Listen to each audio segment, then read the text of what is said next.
Welcome back to NFL Primetime, presented by Miller Lite. And now we go to the AFC West, where Denver's lost 2 straight games, and John Lynch in street clothes, but, hey, he's on the sidelines, ammonia caps, I'm playing, although I'm not playing. Jake Plummer to Jeb Putzier. He puts here the Broncos in the lead, 7-0. Now after an Elam field goal makes it 10-0 Denver punting.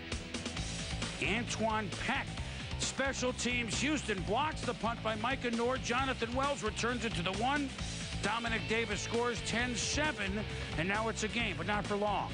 Plummer, who threw .499 but 3 picks, along with 4 TDs last week in a loss. Ashley Lee, boy, he just gets deep. Doesn't need 40 yards, it's the altitude. Yeah, and Jake shows those flashes of brilliance. And not only today outside the pocket, but like this, in the pocket as well, on the move, running, keeping his eyes and his head up for Rod Smith to throw him a touchdown at the back of the end zone. And Rod Smith passes Shannon Sharp, all-time leader in catches and touchdown catches, and gives the ball away. Rod, we talked about him this morning. Had a marvelous career, although under the radar nationally, and the Broncos get back to doing what they do best, slicing and dicing a team that had won 4 of its last 5, winning at home 31-13.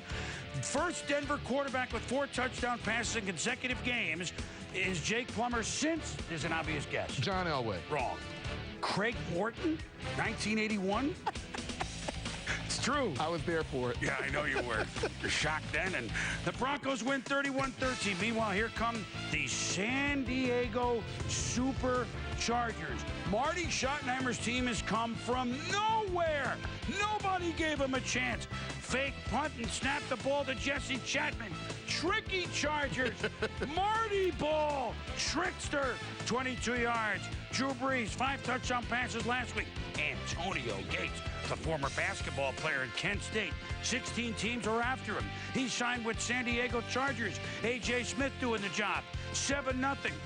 What? What in the world was that? Aaron Brooks. Do I dare say it, Tom? These are the New Orleans Saints. You know, what happens here is that he catches Wayne Gandy behind him, and he sees it. He glances, and he sees that flash of his jersey, but the guy is running at him at the exact same time he's delivering the football. You know, you're risking an incredible turnover there down around your own end zone. You know, inexplicable. Well, this is the trickery that works. It's Tim Dwight on the reverse. He still has the zip. 48 yards. Look at him make the move, and whoop! And then he goes toward the 20-yard line, setting up a LaDainian Tomlinson run. 14-0 San Diego. Would have scored 22-7 Breeze to Gates. 7 yards. 29-7 Chargers. And then we're going to start singing. We've been doing it all year. San Diego Superchargers. How about Gates? That's certainly the pearly Gates. 3 more touchdown catches in this game for him. And the Chargers, going into their bye week, as is Denver, bamboozle the Saints. 43-17. The last time that San Diego had 42 or more points in back-to-back games, you know who this quarterback was. Yeah, Dan Fouts. Yeah, 1982. And Drew Brees, 9 touchdown passes in the last 2 weeks. Now, look, San Diego has come from out of nowhere. It's a team that's just caught, and it's a team that's getting LaDainian Tomlinson not 100%, but they now, with Gates becoming a big-time player. That's the key. And, oh, by the way, now we're adding McCardell. This is an offensively threatening ball club. Yeah, McCardell gave him the threat down the football field. LaDainian Tomlinson is the setup man by running the football, and he may be the best runner in football. We'll find out as this team gets better and better. But you notice that Drew Brees is now getting back, 3-step drop, 5-step drop. I get rid of the football on time. That's about Gates. That's about a tight end giving him a spot where he knows he can take the football. And where tight ends, they're most dangerous, down inside the red zone when I'm really having a hard time when the field gets squeezed down a little bit.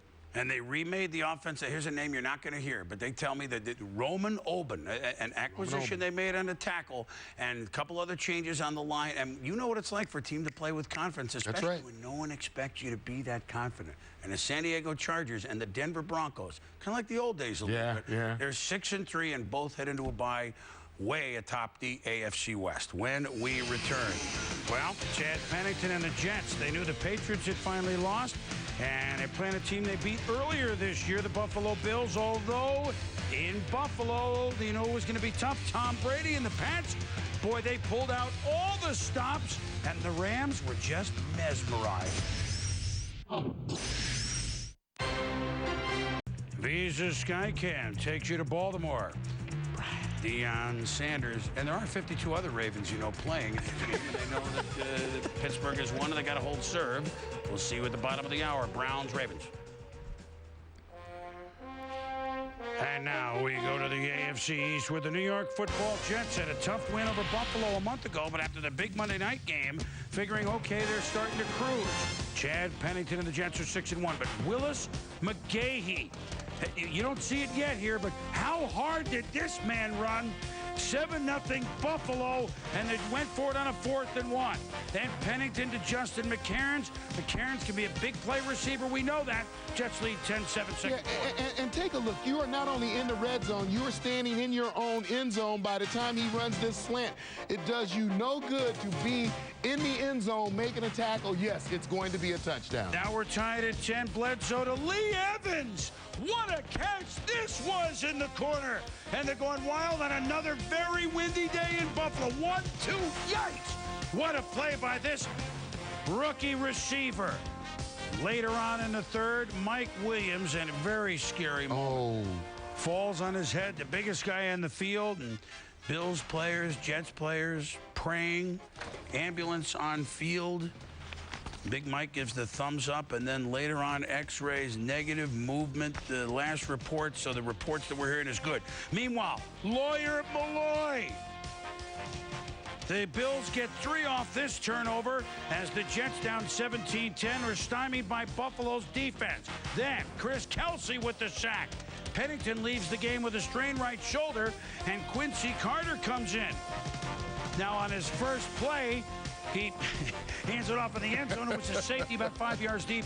We don't show you that, but Carter, wide open Santana Moss. So all of a sudden, Carter can buy some time, and it's a 22-17 game. Maybe the Jets are in it. 2.5 to go, 22-17, 3rd and 8. Bledsoe, Evans.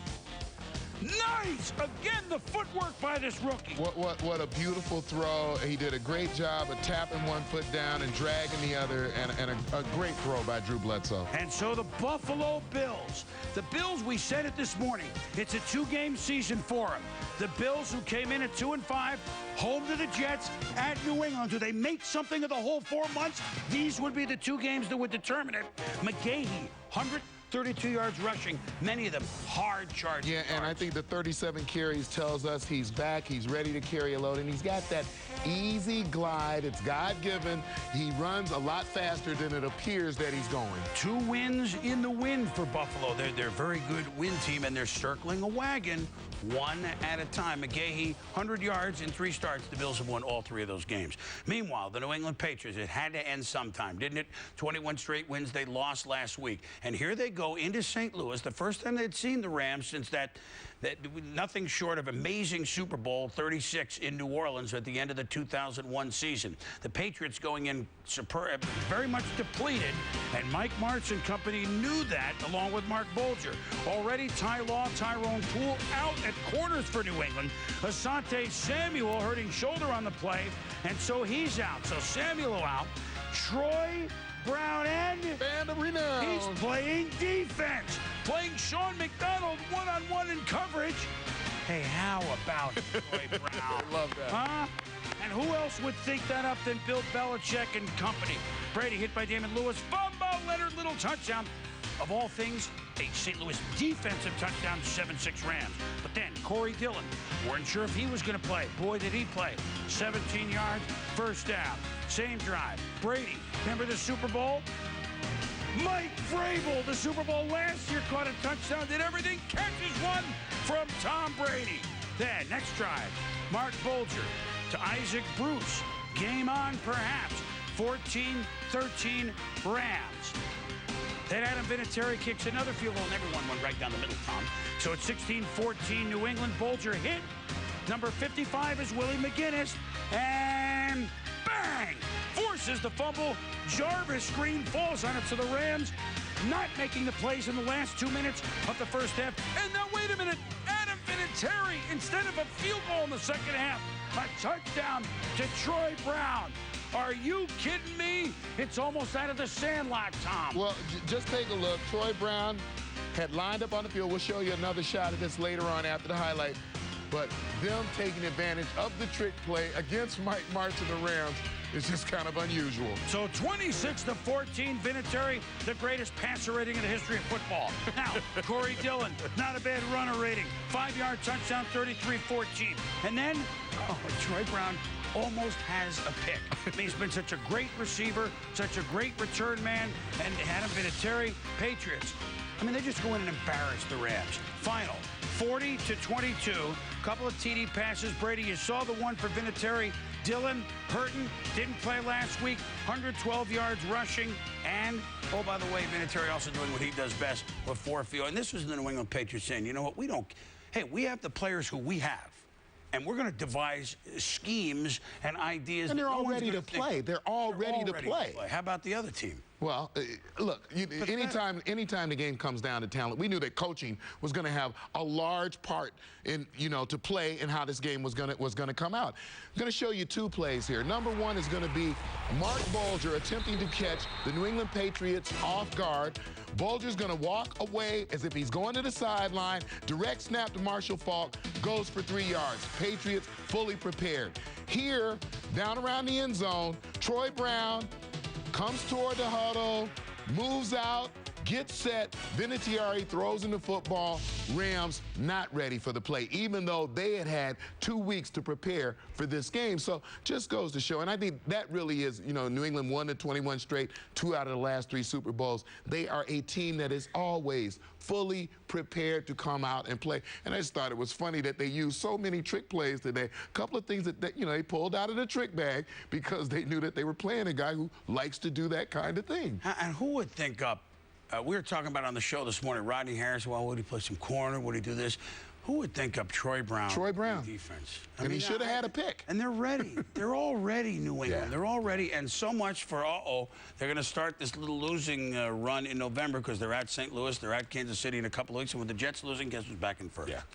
The Patriots. They're 7-1, and the Rams now host Seattle next week. And unless they have one of those fourth-quarter comebacks, they're going to be in a hole like they would have been a month ago. I don't know. I told you, the ballots are starting to come in. When we return, prime time performers. We got a lot. We'll dole out some serious footballs. NFL Primetime. Presented by Miller Lite. Grab yourself a great-tasting low-carb Miller Lite. And in part by McDonald's.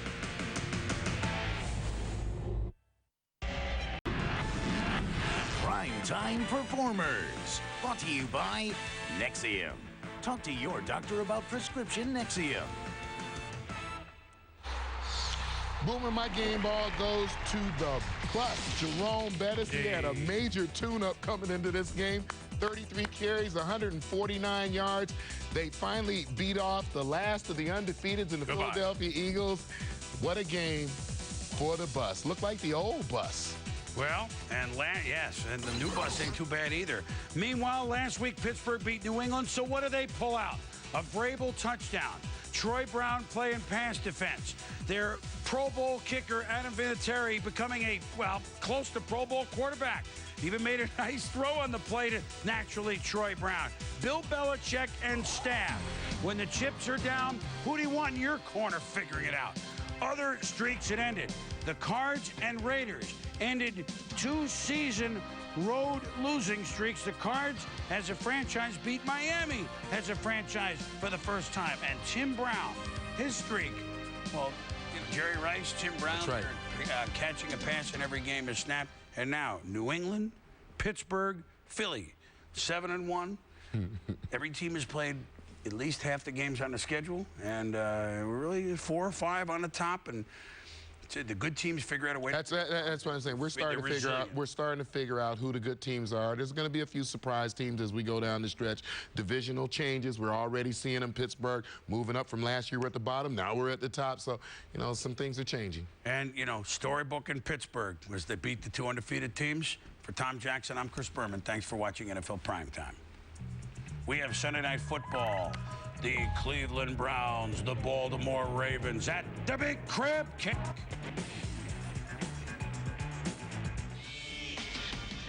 You gotta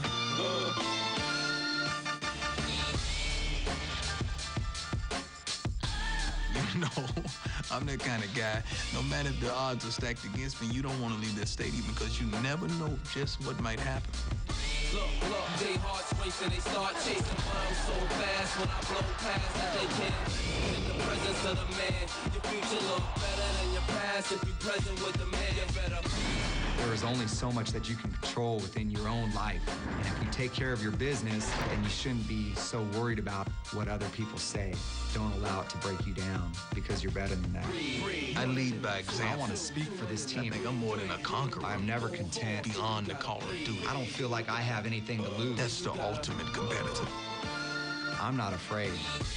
Cleveland, Baltimore. The Ravens and the Browns separated by only one game and staring at a critical matchup in the AFC North in front of a sellout crowd in Baltimore.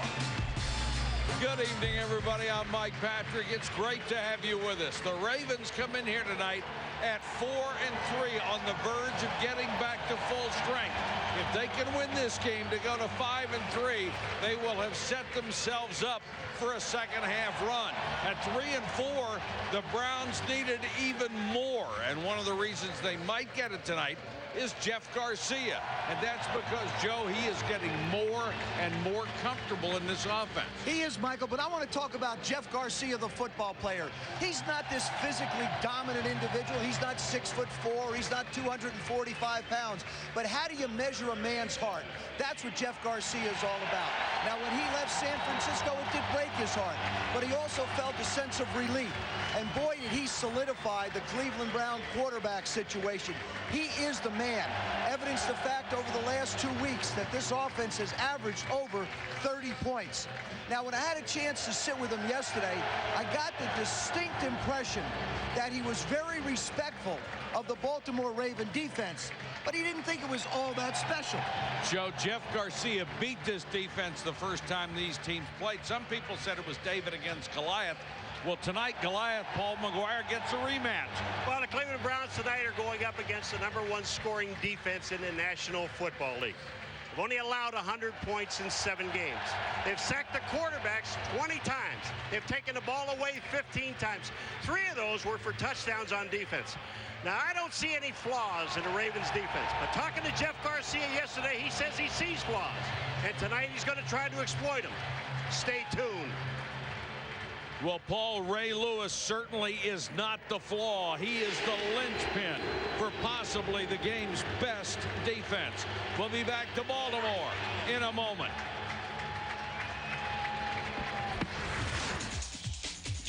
Vote in the 12th Man Challenge for the team who has the best home field advantage because of their fans. Log on to espn.com. Every vote is a chance to win. Presented by eBay, the power of all of us. The Champions Tour presents the 2004 Constellation Energy Classic. Baltimore, Maryland, and Hayfields Country Club played host to this year's event. 12-time PGA Tour winner Wayne Levy entered the final round with a 2-stroke lead, thanks in large part to a record-tying opening round 64. Levy's final round 4 under 68 was good enough to earn his 2nd Champions Tour win. With the wire-to-wire victory, Levy pushed his season earnings over the $1 million mark for the first time in his career. For the week, Levy led all players in driving accuracy, was 2nd in putts per green in regulation, and tied for 3rd in birdies made. Congratulations, Wayne Levy, the 2004 Constellation Energy Classic champion. Here's tonight's American Express game plan. Ravens running back Jamal Lewis ran wild last season in 2 games against the Browns. He rushed for a combined 500 yards, including an NFL record 295 in the first meeting. This season in Week 1, the Browns held Lewis to 57 yards rushing, his lowest total in 2 years. And Jamal is back from that 2-game substance abuse suspension under the NFL policy, and he's jacked up to face the Browns. For more on Jamal, here's Susie with Brian Billick.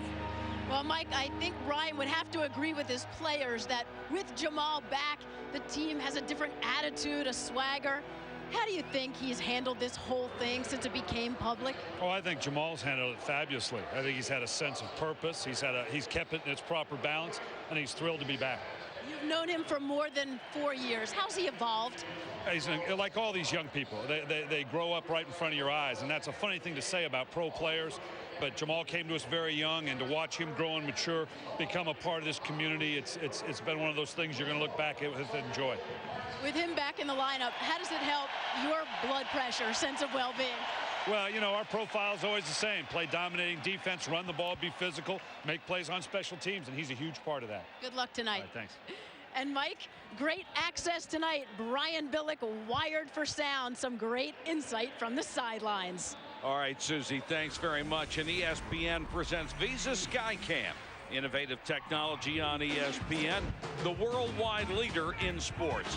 Visa SkyCam provides some of the most unique and memorable images ever seen from angles no other single camera in the world can achieve.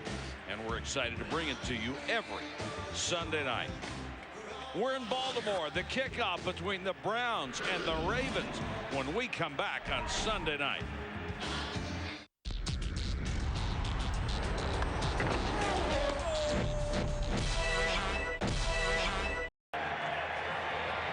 Back in Baltimore, a sellout crowd, and most people did not expect the AFC North to look this way halfway through.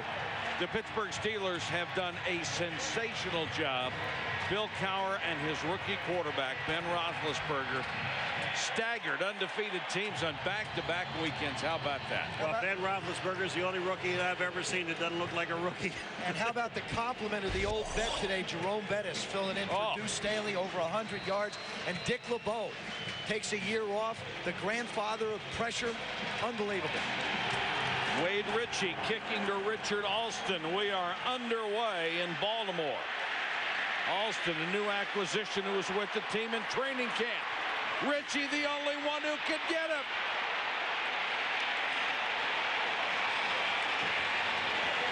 Alston, 93 yards, touchdown, no flags. You know what? I'll tell you what's amazing, folks. Butch Davis came in. They said, we are going to activate Richard Alston. And if you don't know who he is, we had to find his number. It was number 89. He said we picked him up at the airport when we landed here. Well, I'll tell you, they're going to He was kidding, but not by much. Look at the speed as he runs away from the entire cover team of the Baltimore Ravens. That's just a good job by the kickoff unit of the Cleveland Browns not to be able to clip or push anybody in the back. Well, if you joined us late, you've already missed the first touchdown.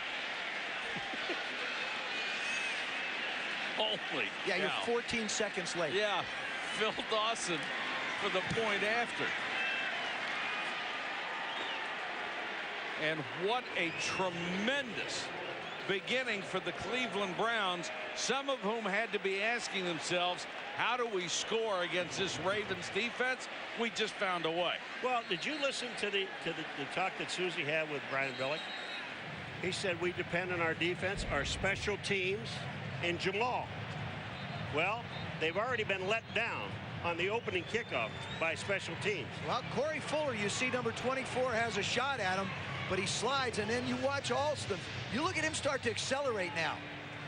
He starts to take off and accelerate, and Ritchie can't get him. He's, you know, I mean, he's throwing his body around, and there isn't anybody out there that can catch him. This is the first time the Ravens have ever worn all black uniforms. Can they go in and change? The last time is right now, and if they can change at halftime, they'll do it. It's funny how 14 seconds will just make clothes wear on you.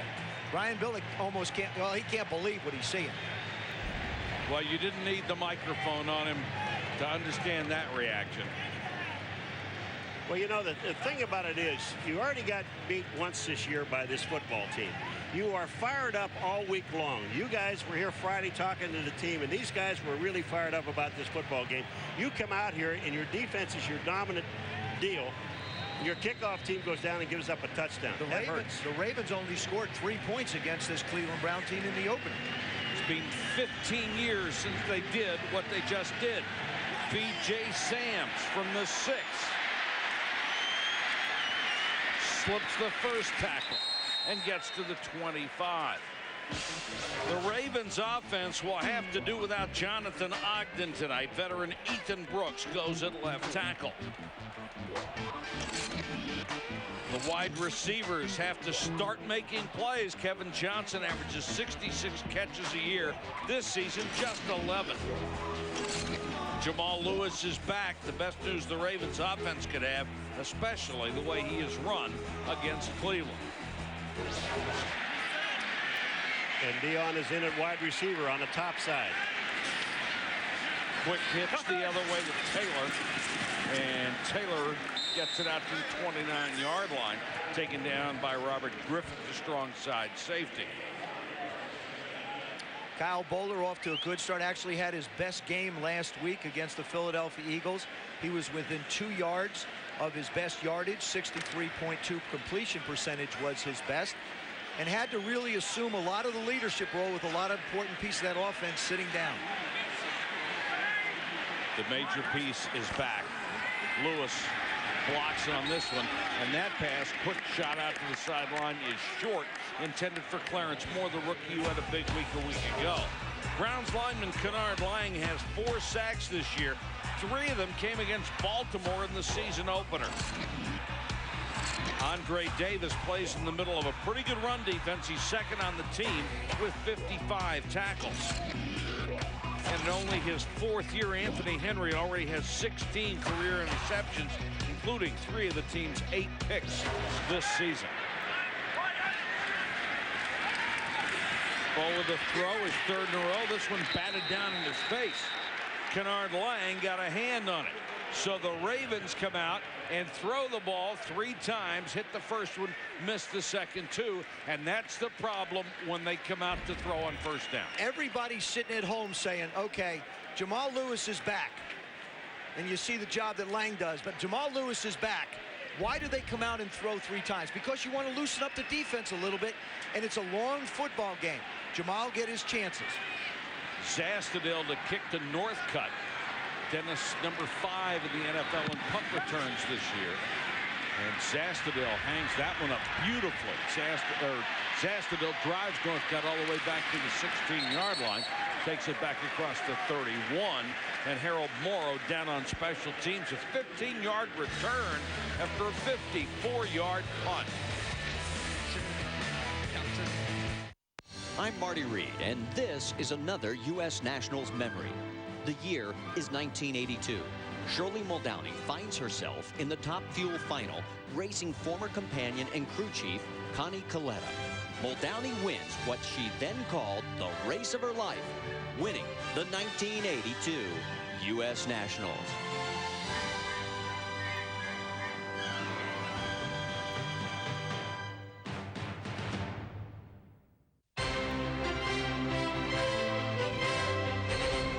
ESPN Sport Legends presents Chris Evert. Chris Evert burst onto the tennis scene as a 16-year-old, but her demeanor on the court was far more mature. They dubbed me Little Miss Icicle, Little Miss Cool. She hated that because she says, well, I am emotional. I do feel. On the court, she's a different story. She said to me, it wasn't me. It wasn't how I was. It wasn't who I was. Over the portal that leads out from the women's locker room and the main club at Wimbledon out onto center court is part of the Kipling poem, If you can meet with triumph and disaster and treat those 2 imposters just the same. It's the last thing they see before they step on court for a Wimbledon championship. And I've always campaigned to put Chris Everett's picture next to it, because I don't know of anyone in the game of tennis that lived up to Kipling's challenge better than Chris Evert. ESPN ESPN presents the best of Friday night fights. In 2001, Julio Cesar Gonzalez was undefeated and in search of a world title bout. He'd get his chance later that year after facing Julian Lederloh in a 12-round bout. Friday on ESPN. The Browns, on the strength of their opening kickoff return, have a 7-0 lead over the Ravens here in Baltimore. And Cleveland will start from the 31 with Jeff Garcia, who is getting better and better in this offense. Different than what he ran in San Francisco, and his numbers are starting to improve, and they'll whistle this play dead.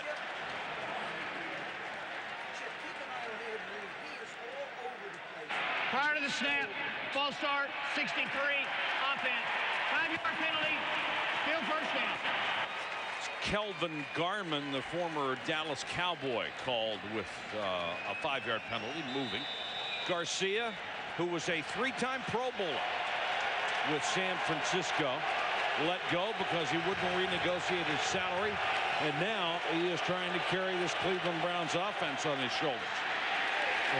As a handoff to William Green, the half of the two-headed running tandem for this ball club. The Browns offense has moved the ball well on the ground for the most part. Ross Verba has been a mainstay at tackle, coming over from Green Bay a couple of years ago.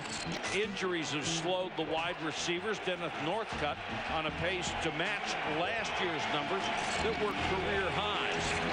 And Garcia, the 3-time Pro Bowler with the 49ers, brings some stability to a position that had not had any.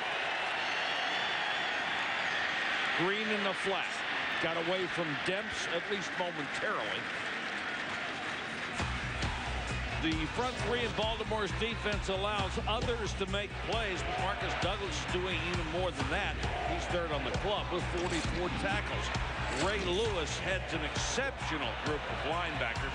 Rarely does a defensive player control a game. He does consistently. And Ed Reed made the Pro Bowl a year ago. It should be the first of many. He is very smart and very athletic. Lee Suggs, number 44, is in for the first time at running back. Garcia against the blitz, unloads, incomplete. Garcia trying to get it to Andre Davis, and Chad Williams was there to knock it away. You know, I tell you what, when we talk to Garcia, he's one of the few quarterbacks in all the years that I've been around this game that sat there and said to us, we have to play smash mouth football. And that includes me. Rarely do you hear a quarterback say that. He's also the quarterback that I think gets the least amount of credit and respect for the job he has done over the last 5 years. Frost to kick to Sams.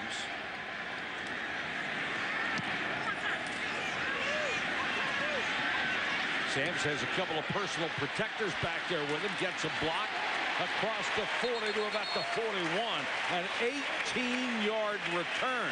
Special teams have been big so far. Barry Gardner with the tackle. Each week, ESPN has your ticket for the best in sports. Mondays, fulfill your need for speed as we bring you the best in two-wheel, open-wheel, and off-road racing. Thursdays are action sports days with the wildest moments of X Games and beyond. And remember, ESPN is always your home for the great outdoors with hunting, lumberjacking, and some of the biggest fish you've ever seen. The best in sports each week, only on ESPN.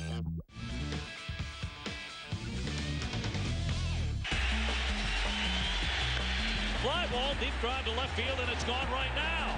Out of here. Home run, Manny Ramirez. He was due, and he got one. Swinging a drive right field. Backing up Walker. Turning around. It's into the bullpen, and the Sox have done it again. But Ortiz came up big last night. Rips that one to right field down the line for extra bases. Ramirez touches second on his way to third.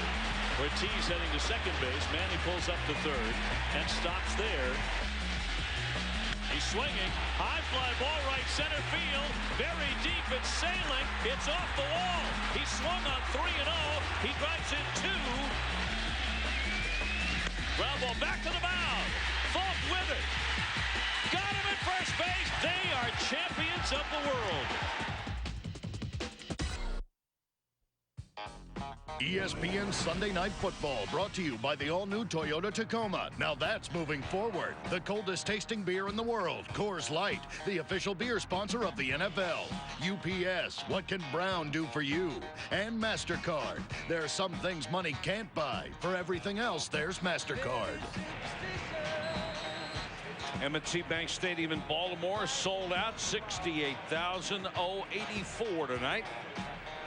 And they have been stunned to see their Ravens fall behind 7-0 on the opening kickoff. Baltimore, 1st and 10 at its own 42-yard line. Deion Sanders is back in the formation. If he's going to play on offense, throw him the football. Jamal Lewis is the single setback. And Bowler throws on the run. Deion can't get there. Ended up in double coverage. Dalen McCutcheon, the corner, was the closest to him.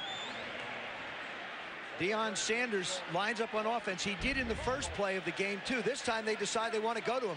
Now you look at how much time he has. Unfortunately, Kyle Bowler doesn't get a chance to be able to step up and make the throw, but he tries to get out and make the play. Joe, Kyle Bowler, watch him. He lands on his right shoulder. He got up, and it's like, you know, when your arm just hits a funny bone that goes dead on you. Look at him. And I'll tell you, he got hurt. Terry Jones and Daniel Wilcox, double tight ends in. 4 plays from scrimmage, 4 passes. The first run, Jamal Lewis pounding his way. He's back from a 2-game suspension tonight. We asked Ray Lewis about Jamal's return. Jamal is a game breaker, you know, and for a defense, you can't ask for nothing else.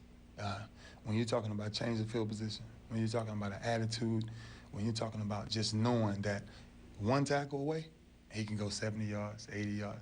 Jamal is one of those Randy Mosses, you know, that you look at around the league and you say, wow. Took him 5 plays to get the ball to him. What are you waiting on? 3rd and 4.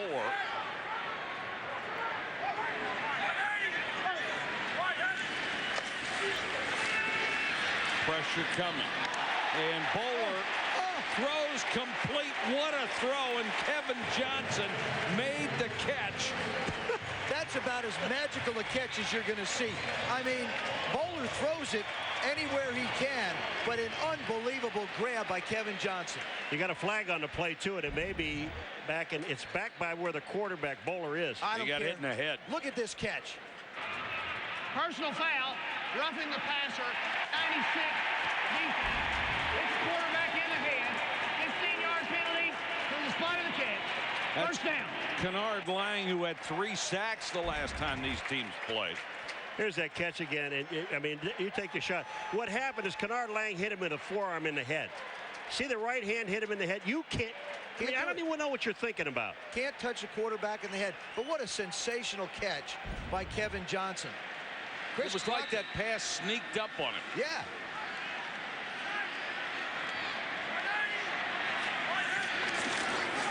Now out of the eye with a blocker in front. Lewis dragging tacklers across the 35 to the 34. Remember, the Browns win over the Ravens in week 1. Kennard Lang tied a career high with 3 sacks. It was 3 of his 4 for the year. He brought down Kyle Bowler in the 2nd quarter on back-to-back plays in the 4th. The last sack caused a fumble that the Browns recovered, and 3 plays later, Jeff Garcia scored as they won on opening day. But Jonathan Ogden did not play left tackle. A hurt Ethan Brooks did. You got a healthy Ethan Brooks now playing the left tackle position. Look at the Browns. They've got 9 guys within 5 yards of the line of scrimmage. Lewis gets the toss. Student body left, hit in the backfield and driven back. And it was Robert Griffith who led the charge.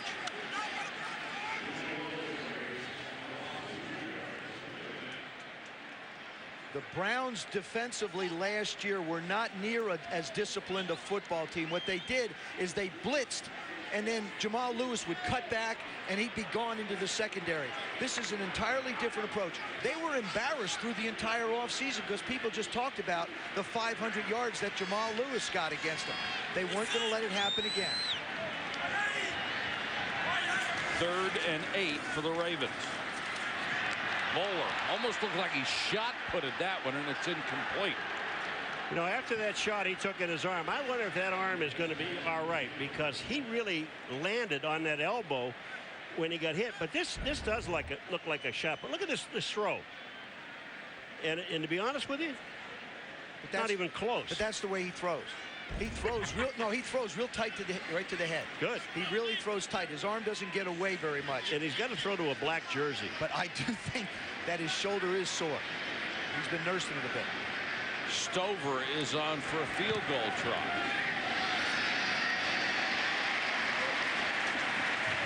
And the veteran puts the Ravens on the board.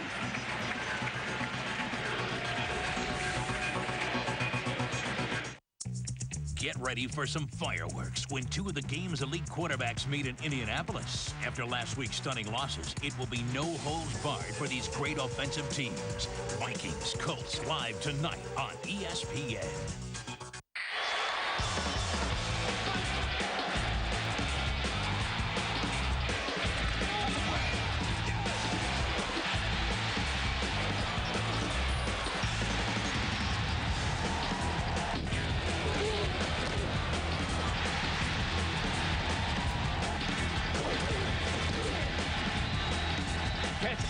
Exciting, hard-hitting action of NFL American football all season long on ESPN.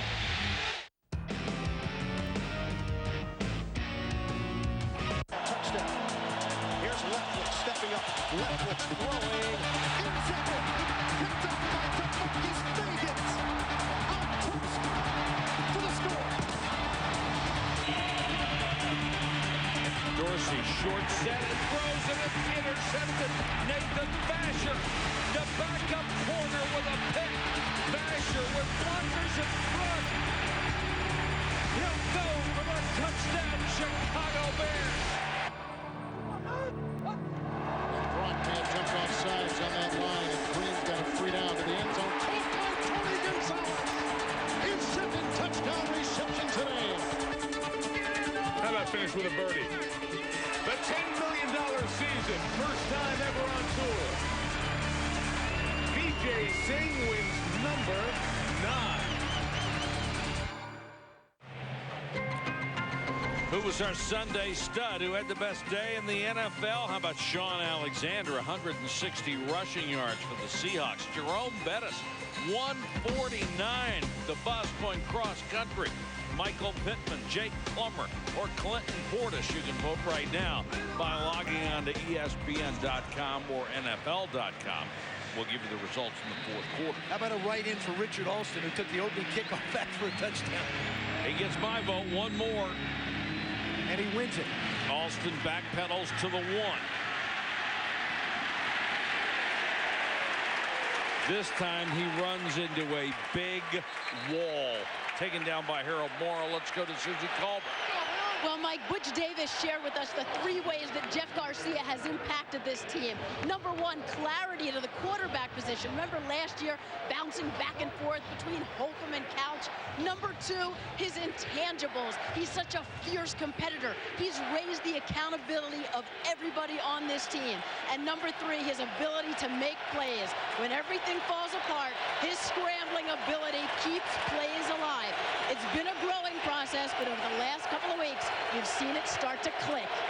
And Susie, back to Joe's point, he never got the credit most of us felt he deserved in San Francisco. Of course, if you follow Montana and Young, it's a little tough to get accolades, even when you go to 3 straight Pro Bowls and set passing records that broke both Montana and Young's records. There's one thing to add, what Susie was talking about as well, is he's in a very different type of system.